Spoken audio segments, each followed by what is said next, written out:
कुशादा दिली के साथ आपको बता रहा हूँ, मैं कुशादा दिली के साथ कह रहा हूँ आपको, कुशादा दिली के साथ नहीं, मैं आपको जो बात कर रहा हूँ, ठीक है, मैं बड़ी कुशादा दिली के साथ कह रहा हूँ आपको। और उस जमात के पास यहाँ 14 कौमी असम्बली के मेंबर्स हैं।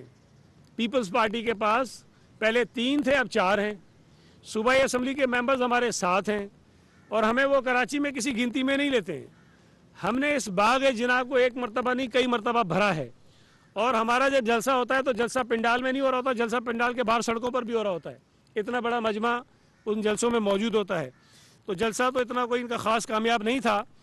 और दूसरी बात, मैं ये समझ रहा था कि इमरान खान आएगा, जब तकरीर करेगा तो रोने के अलावा वो कराची के लोगों को ये ज़रूर बताएगा कि 3.5 बरस में उसने कराची के साथ किया क्या है। कोई एक मंसूबा ज़रूर बताएगा कि हाँ, मैंने जब अपनी हुकूमत संभाली थी और मैं कराची से जीत कर वज़ीर आज़म बना था तो मैंने कराची के लोगों से क्या क्या वादे किए थे।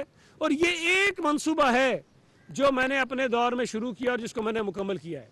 आज मैं दावे के साथ कह रहा हूँ, पीटीआई की पूरी 3.5 पौने 4 साल की हुकूमत में कोई एक मंसूबा ऐसा नहीं है जो पीटीआई ने नया शुरू किया और उसको मुकम्मल किया। कोई एक मंसूबा नहीं है।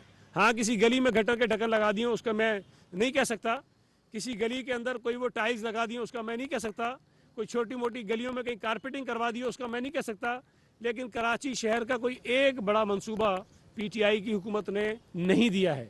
हाँ, कराची के शहर के अंदर, माशरे के अंदर, हमारी सिंध असम्बली के अंदर बदतमीज़ी ज़रूर उन्होंने मुतारिफ़ कराई, बदतमीज़ी को ज़रूर परवान चढ़ाया, माशरे के अंदर नफ़रत को ज़रूर उन्होंने बढ़ाया, लेकिन जो काम उनके करने थे वज़ीर आज़म होने के, वो उन्होंने कुछ नहीं किया। सूबा सिंध के लोगों को गैस के बहरान का सामना करना पड़ा। कराची के लोगों को आज भी कई जगहों पर लोगों को गैस नहीं मिल रही है, हमें उसकी मुश्किलात का सामना करना पड़ा है। महंगाई इंतहा को पहुँचाई, बेरोज़गारी इंतहा को पहुँचाई, करप्शन उन्होंने इंतहा को पहुँचाई। आटा, चीनी, पेट्रोल, खाद, LNG, दवाइयों के बड़े बड़े मेगा स्कैंडल सामने आए हैं, जिसमें अभी तक ज़ाहिर है अभी तक तो कोई कार्रवाई नहीं हुई। लेकिन कल इमरान खान ने अपनी तकरीर में ये ज़रूर कहा कि शहबाज शरीफ इंतकामी कार्रवाई करेगा और शहबाज शरीफ नैब से झूठे केसेस बनवाएगा। और फिर उसने कहा कि फॉरेन फंडिंग केस में कोशिश की जाएगी कि हमें मैदान से निकाल दिया जाए। ये सारी वो बातें हैं जो हम अभी से नहीं कह रहे हैं, हम तो पिछले 3 साल से ये बातें कह रहे हैं। फॉरेन फंडिंग केस तो पता नहीं कोई 7 साल से इनके खिलाफ चल रहा है, उस पर कार्रवाई नहीं हो रही थी। ये वो सारी चीज़ें जो इमरान को पता है कि उसके अंदर घपले हैं, उसके अंदर करप्शन है, उसके अंदर गैर कानूनी फंडिंग हुई है, इसलिए वो अपने लोगों को अभी से बताना चाह रहा है कि भाई हो सकता है कि हमारे खिलाफ ये कार्रवाइयाँ हों। और जब इमरान के चवलों की, इमरान के टोले की करप्शन सामने आएगी तो लोग कानों को हाथ लगाएंगे। अभी तो सिर्फ तोशाखाना केस है ना, जिसको ये जुटला नहीं सकता। अगर आसिफ अली जरदारी साहब पर तोशाखाना का केस बन सकता है, नवाज शरीफ पर बन सकता है, यूसुफ रजा गिलानी पर बन सकता है, तो इमरान खान कोई आसमान से उतरा हुआ है? और इनमें से किसी शख्स ने अभी तक हमने नहीं सुना कि आसिफ अली जरदारी साहब ने तोशाखाने से कोई चीज़ कानून के मुताबिक ली और बेच दी हो। नवाज शरीफ ने, यूसुफ रजा गिलानी ने तोशाखाने से कोई चीज़ ली और फिर बेच दी हो, ये किसी ने नहीं किया। ये इस पारसा और फरिश्ता सिफत वज़ीर आज़म जो अपने आप को कहता है, उसने ये किया कि तोहफे मिले, करोड़ों रुपए के तोहफे मिले, लाखों रुपए में वो तोशाखाने से ख़रीदे गए और ख़रीदने के बाद जाके मार्केट में बेच दिए गए। सऊदी शहजादी की जानिब से दी हुई घड़ी हो, कोई नेकलेस हो, कोई गोल्ड प्लेटेड क्लेशनकोफ हो, कोई अंगूठियाँ हो, कोई कफलिंग्स हो और पता नहीं कितनी घड़ियाँ हों, ये तमाम की तमाम चीज़ें जो तोहफे के तौर पर हुकूमत में बैठे हुए कोई भी जो डिग्नेटरीज होती हैं उनको मिलती हैं, और उसका एक कानून है तोशाखाने में जमा कराने का और उसके बाद वहाँ से ख़रीदने का। लेकिन कहीं पर भी ये नहीं होता कि आप वो तोहफा सस्ते में ख़रीदें और उसके बाद जाके बाहर महंगे पैसों में बेच दें। आप तो बहुत खैरख्वाह थे मुल्क के भाई, अगर महंगे में बेचा था तो वो पैसा ख़जाने में जमा करा था ना, बताते कि देखें मैंने मुल्क के ख़जाने में पैसे जमा कराएं। लेकिन जो आदमी चंदा चोर हो, जो आदमी ज़कात चोर हो, वो आदमी कैसे ये पैसे छोड़ सकता है? तो इमरान खान ने ये करप्शन खुद की है, इसके शवाहिद मौजूद हैं, इसको जुटलाया नहीं जा सकता और इंशाअल्लाह ताला इस केस में इमरान खान ने फंसना है।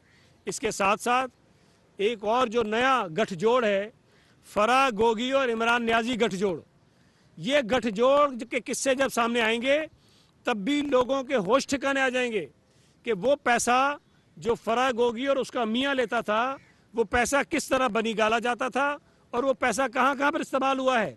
इसके अलावा इनके वुज़रा के किस्से तो अभी बाद में और आने हैं। तो इमरान खान ने कल खुद जलसे में खड़े होकर इस बात को तस्लीम किया है कि उनके खिलाफ केसेस बनेंगे, और ये सिर्फ उसमें कह दिया कि इंतकामी। भाई इंतकामी क्या कार्रवाई होती है? तुमने जो केसेस बनाए थे उनमें तो कोई साबित नहीं हुआ, वो इंतकामी कार्रवाई नहीं थी।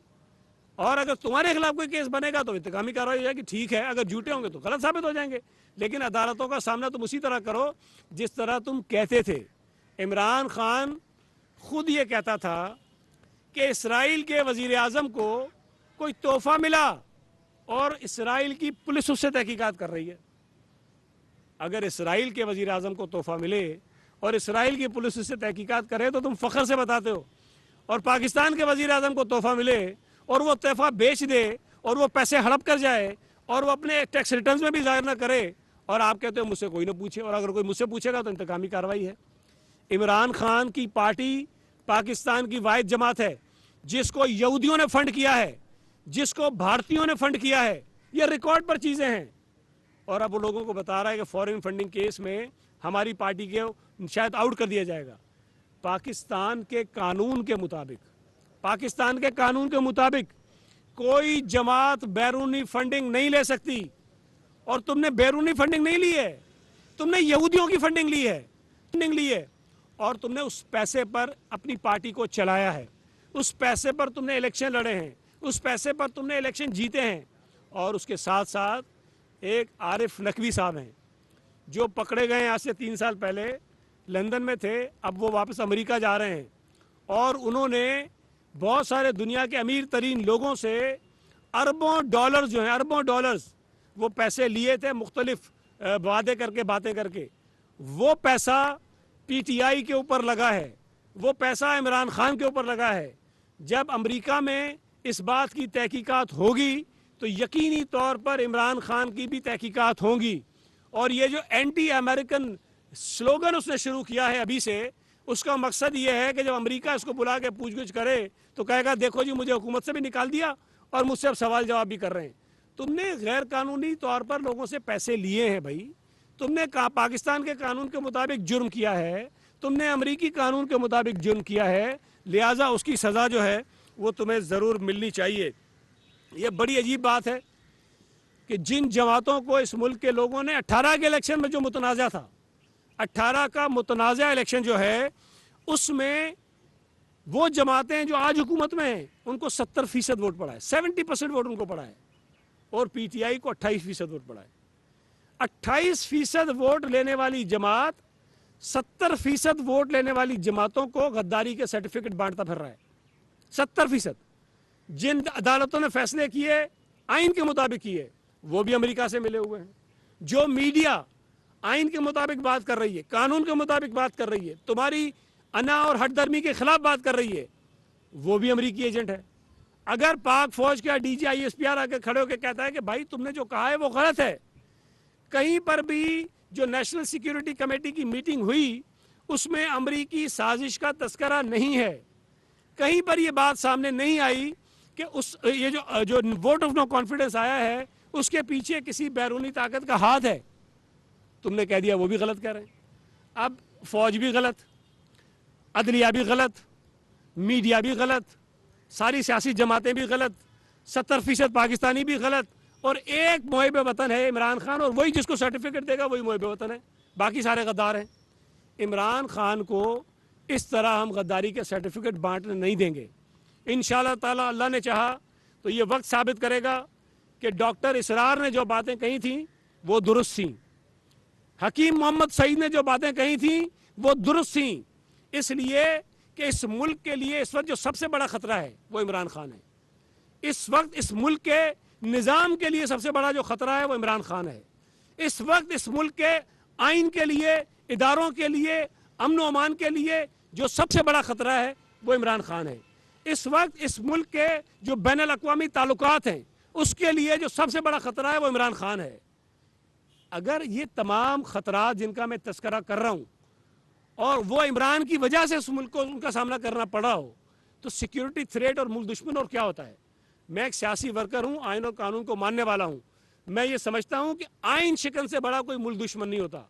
और इमरान खान, तुम आइन शिकन हो, तुम आइन तोड़ने वाले हो, और जिन लोगों ने आइन के हलफ की पासदारी की है तुम उनको बुरा कहते हो। मुझे नहीं समझ आती, हर जलसे में कहता है, कराची में भी कहा, पेशावर में, मैंने कौन सा कानून तोड़ा था कि रात को 12 बजे अदालत लग गई? और तुमने कानून नहीं, तुमने आइन तोड़ा था।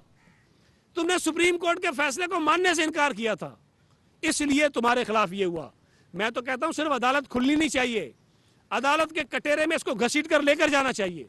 आइन शिकन की जो सजा होती है वो सजा इनको मिलनी चाहिए, इसको मिलनी चाहिए, आरिफ अलवी को मिलनी चाहिए, स्पीकर को मिलनी चाहिए, डिप्टी स्पीकर को मिलनी चाहिए। जो जो शख्स आइन तोड़ने में, आइन को पामाल करने में किसी भी तरह से मुलविस है, उसको उसकी आखिरी नहज तक पहुंचाना चाहिए, उसको मनते के इंजाम तक पहुंचाना चाहिए। वकार भाई कोई बात करें, फिर आपके सवाल जवाब। बिस्मिल्लाह।